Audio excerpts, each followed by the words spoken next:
Lunar New Year dates about 3,500 years ago. It marks the beginning of the traditional lunisolar calendar, which is originally founded for agricultural purposes.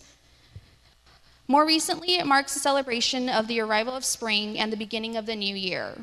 While many Americans refer to this holiday as a Chinese New Year, it's actually celebrated in other Asian countries as well as including South Korea, Vietnam, Taiwan, and Singapore. The customs and traditions vary by nation and even by region. Overall, it's a time to honor our ancestors and deities, feast on customary foods, and welcoming the new year.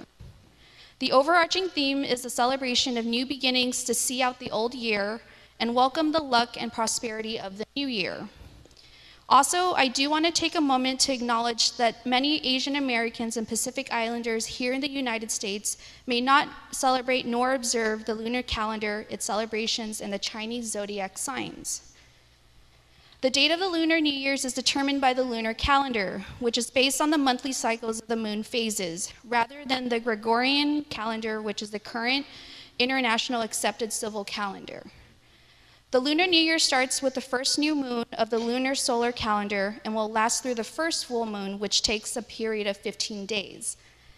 This holiday falls at different times every year, usually ranging between January 21st and February 20th, and for this year it falls on February 10th, 2024, which is next Saturday. In preparation for Lunar New Year, families clean their house to banish the bad spirits and welcome a fresh start.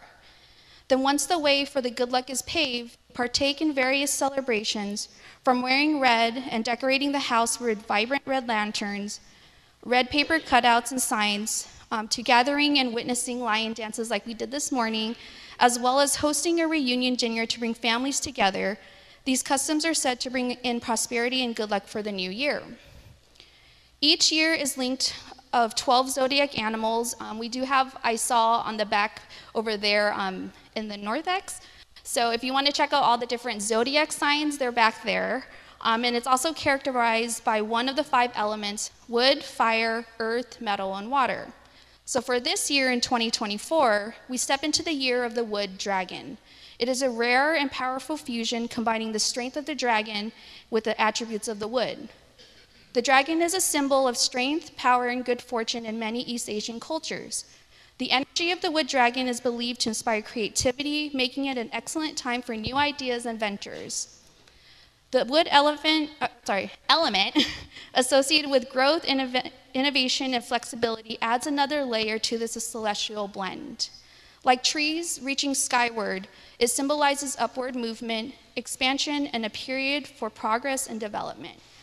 Together, the dragon and the wood create a canvas for fresh beginnings, promising a year of prosperity and positive energy.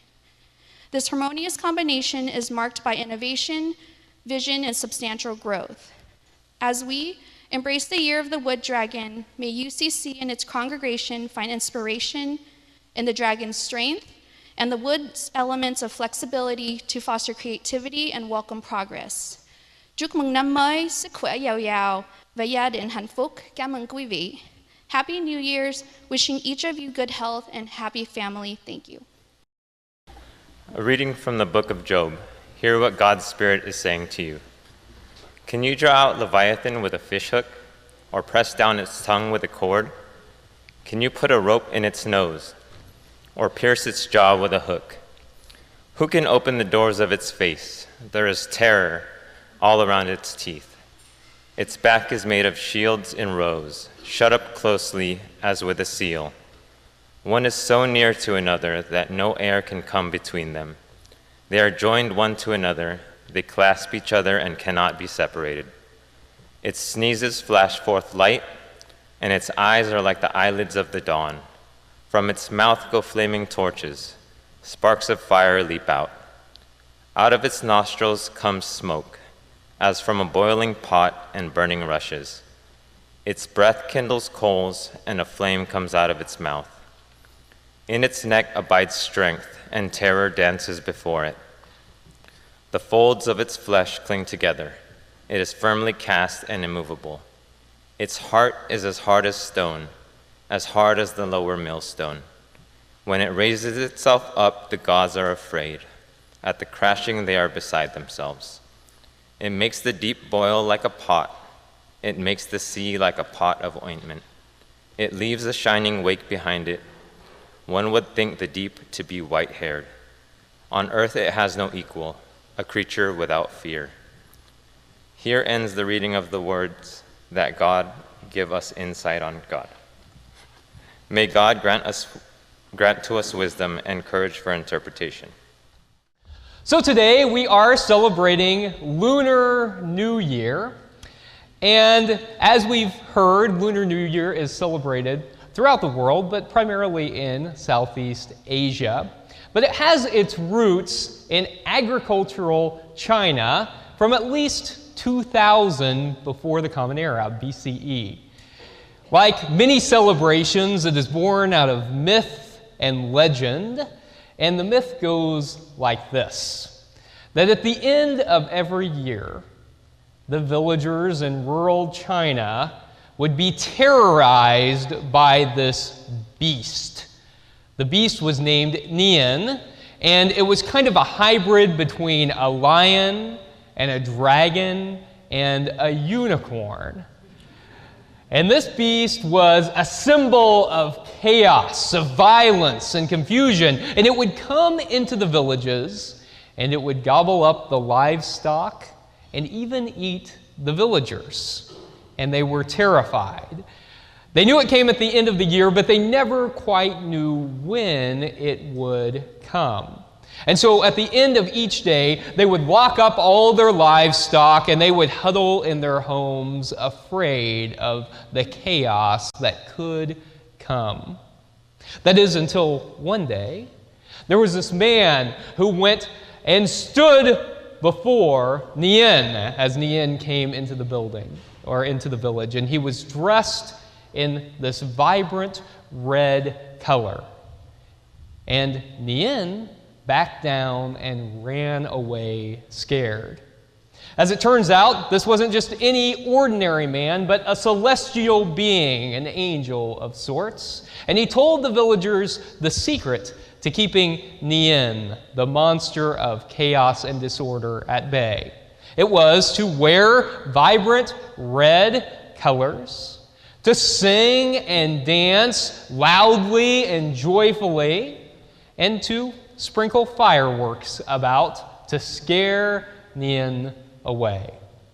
And so the villagers began to do this at the end of each year: wear red, sing and dance loudly, use firecrackers to create so much noise and confusion that Nian could not come near. They even began to make their own little versions of Nian, lions and dragons, dancing to keep him away. And so these are the traditions of Lunar New Year. Not just about keeping a mythical figure away, but to keep away the fear of chaos and disorder, the unknown, but instead to live in the moment. You know, there's a lot of examples of creatures like Nian in ancient mythology, including in the Bible. So I was taking an undergraduate religious studies course called The Quest for the Historical Jesus, and we were studying all semester trying to learn more about who the historical person of Jesus actually was, the person who actually lived on the earth.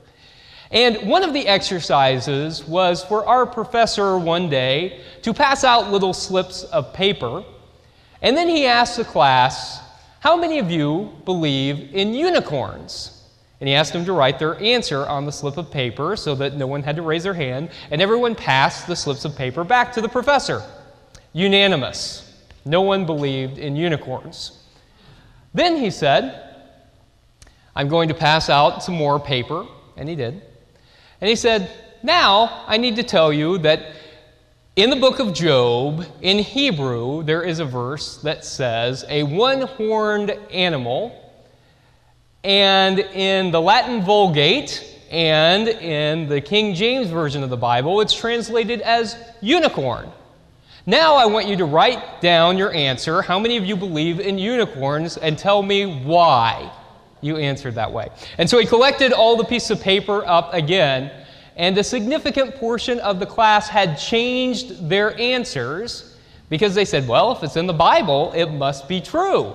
The Bible is the inerrant Word of God. I think that's the danger of biblical inerrancy, is it sometimes causes you to check your brain at the door.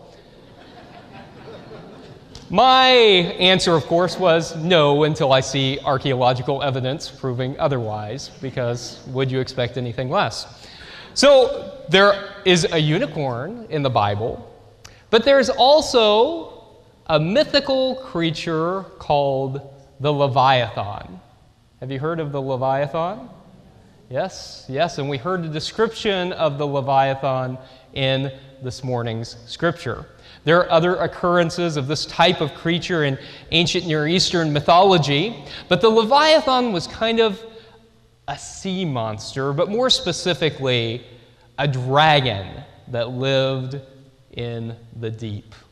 We heard the description of these scales that were so thick they were like shields on the Leviathan's back, that its jaws were so powerful that it could not be undone, and that you had to watch out if the jaws came cracking down on you. That has caused some scholars to say, oh, well, this is a crocodile, but I don't think that's what they're describing here, because it goes on to describe the Leviathan as this monster with smoke coming out of its nostrils and fire coming out of its mouth.